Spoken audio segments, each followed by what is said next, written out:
Kalau terjadi pendarahan saat kehamilan, apakah itu artinya keguguran, dok? Belum tentu bahwa suatu perdarahan itu artinya adalah keguguran. Bukannya kita maksudnya menakut-nakuti, hanya saja kita harus menanggapi ini dengan serius dan waspada. Karena itu bisa menjadi salah satu tanda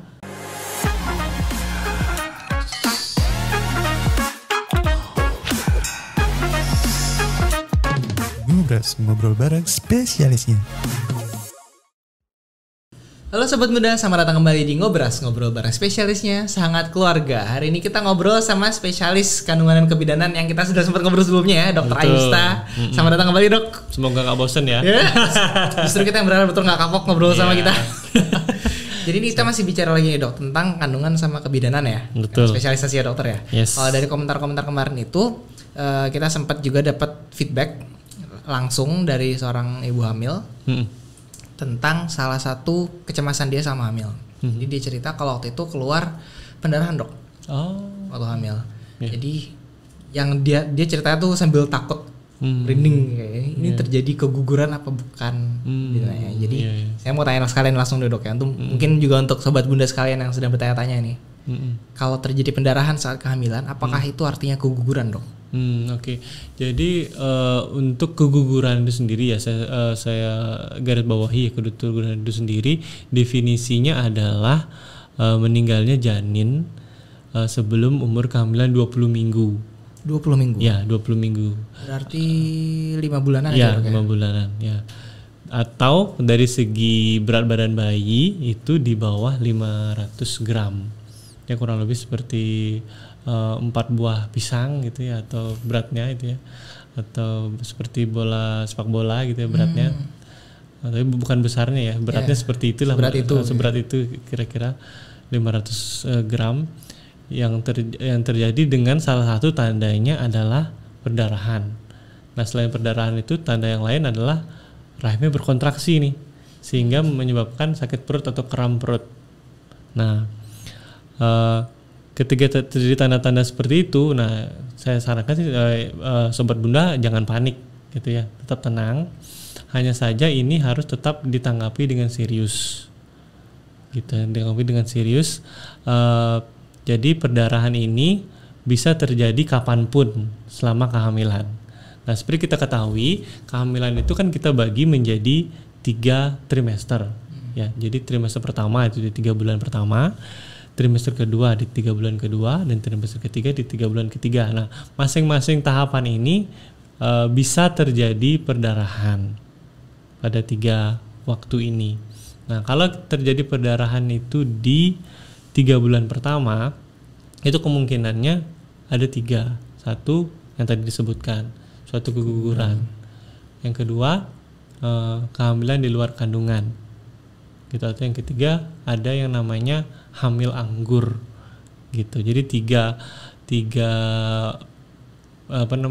kondisi itu yang bisa menyebabkan perdarahan pada saat 3 bulan pertama. Nah, jadi belum tentu bahwa suatu perdarahan itu artinya adalah keguguran gitu. Nah, ada juga yang namanya flek-flek perdarahan akibat penempelan janin baru di dinding rahim. Itu namanya flek implantasi. Jadi pada saat dia menempel di dinding rahim terjadilah flek. Nah, gitu. Itu juga bisa terjadi di 3 bulan pertama. Tapi apapun itu kita harus tetap menanggapinya dengan serius. Kita harus segera diperiksakan ke kesehatan terdekat. Seperti itu. Keluar pendarahan berarti ya, pokoknya begitu keluar pendarahan periksakan berarti ya, Dok? Iya, betul sekali. Cuma tadi implantasi itu kan berarti berhubungannya janin sama rahim ibu ya, Dok ya? Iya. Jadi berarti itu kan itu justru perlu terjadi kan ya, Dok ya? Harus terjadi. Harus terjadi, tapi tetap keluar darah. Berarti apakah ada yang kayak gini, Dok? Ini pendarahan tapi normal gitu apa ada itu, Dok? Kalau kita bicara normal atau tidak, sebenarnya tidak ada perdarahan yang normal pada kehamilan. Jadi kalau kehamilan ada perdarahan itu harus segera diperiksakan sehingga kita mengetahui apa penyebab dari perdarahannya. Nah, walaupun misalnya dia hasil pemeriksaan itu ini hanya sebuah perdarahan implantasi. Nah, itu di situ baru kita bisa tenang. gitu. Bukannya kita maksudnya menakut-nakuti, hanya saja kita harus menanggapi ini dengan serius dan waspada. Karena itu bisa menjadi salah satu tanda kegagalan suatu kehamilan. Perdarahan itu gitu. Berarti walaupun keluar tetap cuma flek dari awal, walaupun tetap di trimester pertama keluar flek, oh ini kemungkinan implantasi, tapi sebaiknya walaupun tetap tenang, periksakan juga ke dokter untuk memastikan ini emang bener karena implantasi kan ya, bukan karena penyebab pendarahan yang lain tadi tuh, yang hamil anggur, yang hamil di luar kandungan. Ya. Saya lanjut untuk di trimester kedua dan ketiga. Tadi kan perdarahan trimester pertama ya. Di trimester kedua dan ketiga ada beberapa penyebab juga yang bisa terjadi. Satu, kemungkinan ada pendarahan karena iritasi pada saat berhubungan. Bisa juga kan yang sebelumnya itu kan. Nah, berhubungan karena kan sudah lebih aman. Biasanya di trimester kedua karena sudah menempelnya sudah lebih bagus di trimester kedua. Nah, tapi juga bisa karena iritasi pada jalan lahir itu bisa di vagina, bisa di mulut rahim. Nah, itu juga bisa menimbulkan pendarahan. Yang kedua bisa karena infeksi saluran kemih. Jadi karena terinfeksi saluran kemih si ibu hamil menyebabkan suatu terjadi pendarahan. Nah, lalu kondisi yang terkait kehamilannya di trimester 2 itu yang bisa menyebabkan pendarahan adalah satu, plasenta previa namanya. Plasenta previa itu artinya plasenta yang menutupi jalan lahir atau ari-ari yang menutupi jalan lahir. Karena normalnya ari-ari itu tidak menutupi jalan lahir sehingga bayi bisa lahir secara normal. Kalau misalnya ari-ari menutupi jalan lahir itu namanya plasenta previa. Kalau sangat berisiko untuk terjadinya perdarahan. Gitu. Terus yang kedua ada namanya solusio plasenta. Solusio plasenta itu artinya lepasnya plasenta atau ari-ari dari tempatnya menempel yang seharusnya. Jadi itu bisa disebabkan karena satu, trauma. Misalnya ibu hamil kecelakaan, misalnya kepleset atau dia sedang naik kendaraan terus dia terjatuh, kecelakaan lalu lintas, bisa terjadi lepas ari-arinya dari tempatnya menempel. Itu namanya solusi plasenta. Itu juga bisa menyebabkan suatu perdarahan seperti itu. Yang ketiga adalah itu merupakan gejala persalinan prematur. Gitu yang sempat kita sedikit prematur itu bisa juga tanda-tanda ini akan terjadi persalinan prematur karena persalinan prematur adalah persalinan yang terjadi sebelum waktunya sehingga tanda-tanda persalinan yang seharusnya belum ada yang yaitu perdarahan itu dia sudah terjadi di trimester 2 atau trimester 3 awal gitu. Untuk persalinan prematur berarti secara umum tetap keluar darah juga berarti normalnya dok. Cuma karena prematur gejala muncul lebih cepat. Karena itu di trimester 1, trimester 2, trimester 3 apalagi ya karena ada mendekati masa kritikal mau melahirkan emang begitu keluar ada tanda flek pendarahan segera periksakan ke profesional medis. Betul. Untuk memastikan penyebabnya apa ya. Betul sekali. Karena ini berarti berhubungan bukan cuma dengan keselamatan janinnya tadi yang ketika misalnya solusio atau ketika previa tapi bisa juga berhubungan sama kesehatan ibunya berarti ya dok. Jadi kayak infeksi kandung kemih dan seterusnya. Kalau gitu untuk ibu-ibu yang masih cemas nih dok, ada nggak cara untuk mencegah atau menangani kalau terjadi pendarahan kayak gitu? Cara untuk mencegah atau menanganinya itu sebenarnya tergantung dari penyebabnya. Jadi kalau kita bahas lagi tadi seperti yang di trimester 1, apabila penyebabnya adalah suatu ancaman keguguran atau terancam gugur nih si bayinya ini, penanganannya adalah bed rest total di rumah. Jadi makan minum semua di tempat tidur harus bed rest total nih. Jadi sobat bunda harus bed rest di tempat tidur, makan minum di tempat tidur, hanya boleh jalan kalau misalnya ke kamar mandi aja. Gitu. Jadi mengurangi gerak sama sekali. Mengurangi mobilitas sama sekali. Itu kurang lebih harus dilakukan sekitar 3 sampai 5 hari. Dengan goalsnya adalah sudah tidak ada perdarahan lagi. Gitu. Dengan mungkin setelah konsultasi ke dokter, dari dokter bisa memberikan obat yang biasanya kita kenal tuh sebagai penguat kandungan itu ya, yang sebenarnya itu adalah sebuah obat hormonal untuk menenangkan si rahim. Dimana kan pada saat ada ancaman guguran itu artinya ada kontraksi rahim ya, rahim berkontraksi. Jadi tugas dari si obat itu adalah untuk menenangkan si rahim Supaya tidak kontraksi tadi itu ya. Iya, betul sekali, yang kita bisa kenal dengan penguat kandungan itu. Nah, itu kalau yang di trimester 1, kalau yang penyebabnya adalah keguguran. Terus kalau misalnya penyebab lainnya seperti kehamilan di luar kandungan, tentunya itu suatu keadaan yang emergency yang life saving sifatnya, jadi harus segera dilakukan operasi segera.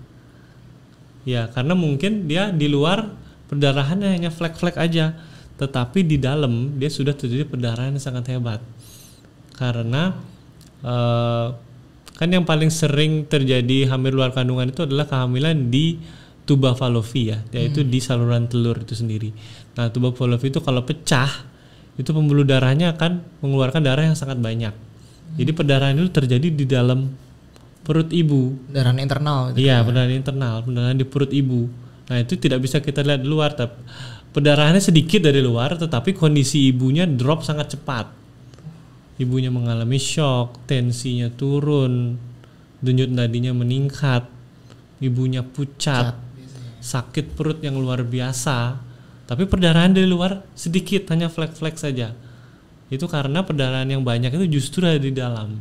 Sehingga kita harus segera melakukan operasi emergency segera itu. Itu kalau penyebabnya adalah kehamilan luar kandungan. Nah, kalau yang ketiga itu adalah yang saya bilang tadi, hamil anggur. Kalau hamil anggur itu kan itu adalah kehamilan yang disebabkan karena yang paling sering adalah kelainan kromosom ya, kelainan genetik. Nah, itu kalau itu didapatkan pada hamil anggur, yang dilakukan adalah pengecekan hormon-hormon kehamilan sama hormon tiroid namanya, untuk memastikan ini, karena ada kemungkinan hamil anggur itu ada ke arah keganasan atau kanker. Gitu. Jadi kita harus memastikan ini adalah hamil anggur yang risiko rendah atau risiko yang tinggi. Nah, kalau risiko yang tinggi itu harus dilakukan follow up yang lebih bagus gitu dibandingkan yang risiko rendah. Nah, itu di trimester 1.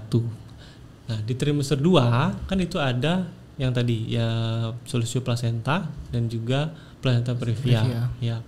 Nah, solusio placenta dan placenta previa itu harus dilihat. Itu terjadi di umur kehamilan berapa? Ya, harus dilihat di umur kehamilan. Kalau misalnya di umur kehamilan 34 minggu ke bawah, itu bisa dilakukan yang namanya perawatan konservatif di rumah sakit ya. Harus datang ke rumah sakit segera, dilakukan bed rest di rumah sakit. Lalu biasanya kita lakukan pematangan paru bayi untuk pencegahan apabila dia harus lahir segera. Kita apabila darah itu tidak bisa stop. Harus dikeluarkan berarti ya? Ya, harus dikeluarkan segera sehingga minimal kita sudah melakukan pematangan parunya bayi. Itu baik dari solusio placenta maupun placenta previa gitu. Itu sama itu sih kalau misalnya perdarahan. Trimester 2. Iya, trimester 2. Berarti ini ketimbang yang dengan tanda kutip normal tadi ya dok, yang flek implantasi malah lebih banyak risikonya berarti sebenarnya dok ya. Betul. Emang secara lebih aman berarti emang terjadi pendarahan walaupun cuma sedikit, periksakan langsung ke dokter berarti. Karena tadi takutnya ternyata kalau misalkan hamil luar kandungan tadi ya dok, yang keluar darahnya sedikit tapi ternyata internalnya yang banyak. Betul sekali. Jadi untuk sahabat bunda jadi untuk sahabat bunda, kalau misalkan terjadi pendarahan atau kalau misalkan ada mungkin rekan atau teman-teman atau mungkin keluarga yang sedang hamil yang sepertinya butuh informasi ini, jangan lupa untuk dibagikan, karena pendarahan pada masa hamil itu ternyata risiko yang luar biasa banyak dan memang perlu penanganan medis yang segera. Jangan lupa juga untuk menyalakan notifikasi untuk mengetahui kapan kita akan ngobrol lagi ya dengan spesialis-spesialis kita. Kalau misalkan masih belum subscribe, jangan lupa untuk subscribe ke Puribunda TV, atau kalau mendengarkan ini dari Spotify jangan lupa untuk follow. Jangan lupa juga follow Instagram kami di @puribundahospital, @puribundatabanan, dan @ivf.bali. Terima kasih banyak sudah mendengarkan ngobras. Makasih banyak dok sudah hadir. Sama-sama. Jangan kapok-kapok ya dok. Tadi dokter juga sempat bahas prematur lagi ya. Iya. Udah muncul 2 kali ini, kayaknya masih kita obrolin sendiri nih dok. Iya betul. Dengar kita ngobrol lagi ya dok. Iya. Terima kasih juga sudah hadir di ngobras. Sama-sama. Ngobrol bareng spesialisnya. Iya. Sehangat keluarga.